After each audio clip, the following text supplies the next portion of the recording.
Hello and welcome to another episode of Laptop Retrospective, and today I have a very interesting HP. Now, this isn't interesting because it's super fast. It's not even necessarily interesting because of how large it is, although that is certainly something that is worth speaking about.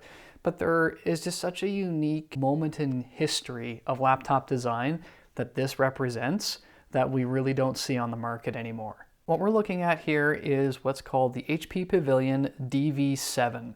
This specific variant is the 3028CA, but there are a lot of editions and versions of the DV7. So many so that compiling a distinct list of all the features is actually quite difficult, especially today. If you go and look these up on HP's website, most of the pages don't even work that would provide support documentation for them. So that's a lot of fun. The DV7 line really did start in earnest in the year 2008, so it does give you an idea of the age of these machines. I'll very quickly give you the specifications that I know about this. It is a AMD Athlon 2 dual-core M300 CPU, and there's 4 gigs of RAM in there. And I gotta say, running a modern operating system, it feels really, really slow, and I really wouldn't necessarily recommend that you would pick one of these up in the year 2020.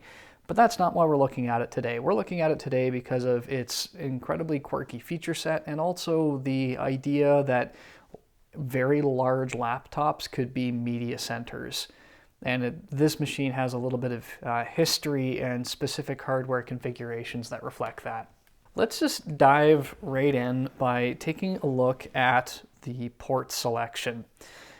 There's a lot going on here. So if we take a look here, we've got our VGA. We do have an HP proprietary dock connector. We do have Ethernet, HDMI, eSATA, USB 2.0, a punch out that is currently not being utilized, your SD Pro MMC XD card slot, an express card slot, and we'll come back to that in a moment. On the front hand side, we have a series of indicator lights, and then over here we have a split headphone jack, so 2 people could listen to audio on this, and then 1 microphone jack. There is an RF transmitter, and we'll talk about that in a minute. And then over here we have ourselves the CD DVD ROM bay, 2 more USB 2.0, 2 punch outs that are not currently being utilized, Kensington lock, and then a place to plug in for power. Switching back over to the express card slot, and one of the main features of this laptop is that it was designed to be essentially a portable media center. And because of that, in the express card slot bay, we actually end up having this little remote that would send RF signals to the computer that would allow you to control Windows Media Center, oddly enough. That was a huge deal back in the day. Actually, it really wasn't. I never used it myself. Maybe you did. If you did, comment below. I'd like to know. But the remote pretty much has a series of shortcuts that if you have the correct proprietary software running, it will interpret those and open up applications. I spent a little bit of time, not a whole lot of time, trying to get this working in a modern Windows 10 environment, and I did not have very much success. It is powered with an internal battery, just a simple 3-volt lithium ion, and the connector here is absolutely nothing. It doesn't charge it, it doesn't interface with it, it just simply sits in that bay, which is an interesting choice. It's like they took an existing port that they knew that this machine was going to have. They had some parts laying around. They said, hey, we can stuff a remote in there, so let's totally do that. If we go ahead and open up the lid of this thing, it's interesting. Plastic is the name of the game. There's no doubt about that. Everything you see is plastic. Keyboard's plastic, trackpad plastic, buttons are plastic. Looks like this would kill your trackpad below. Your keyboard is a delightful plastic.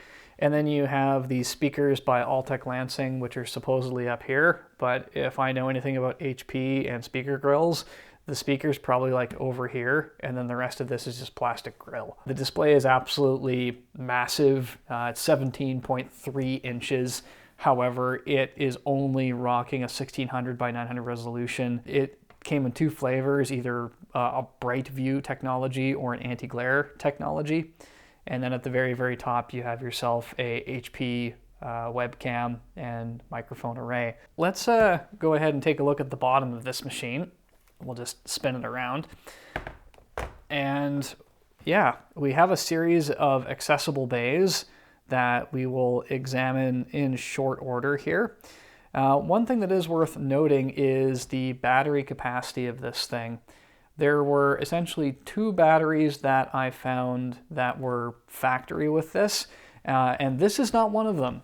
This is an aftermarket battery, which doesn't work, but this thing is absolutely huge. It is actually 115 watt hours, so if you were flying with this, you would have restrictions depending on what country and what airline you would actually be taking this on.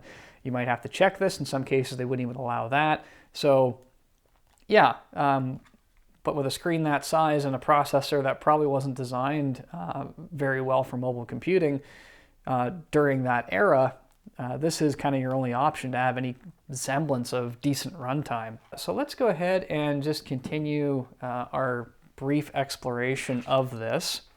I've got my little screwdriver set off to the side, and let's start opening up some of these compartments just to see what's going on in there. So I'll just make sure that this is in frame for you, and let's start spinning out a few of these screws and see what happens. So that comes away.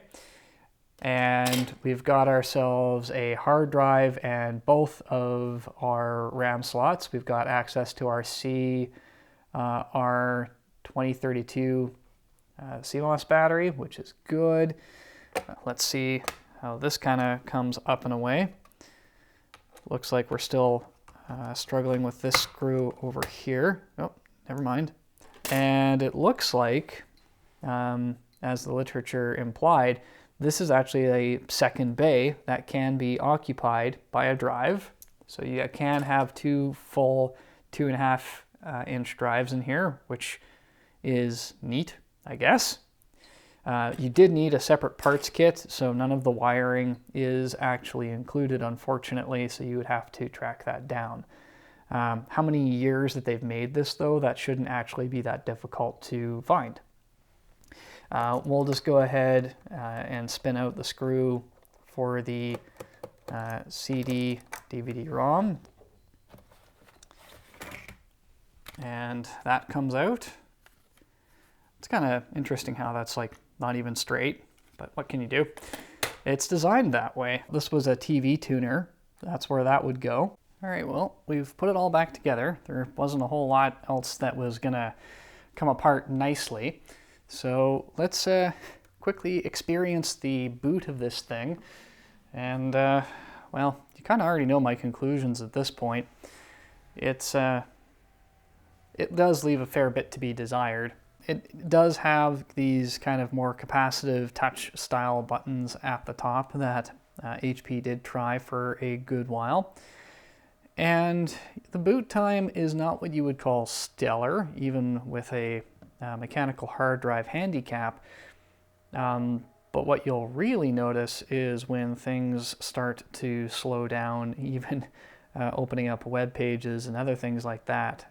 An AMD Athlon processor with Windows 10, kitted out as it is here, simply just does not have the vertical lift to be a media PC in the year 2020.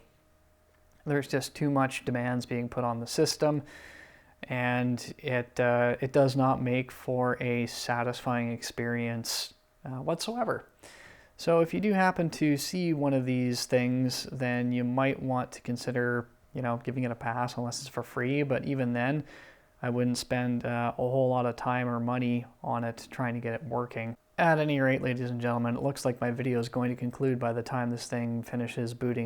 Before I forget, I will encourage you to do the big 4 here along the bottom. Please like the video, share, subscribe, and hit that notification bell so whenever this thing finishes turning on, you can be the first to know, because it almost feels like it's going to be an entirely separate video. Thank you so much, and I will see you next time.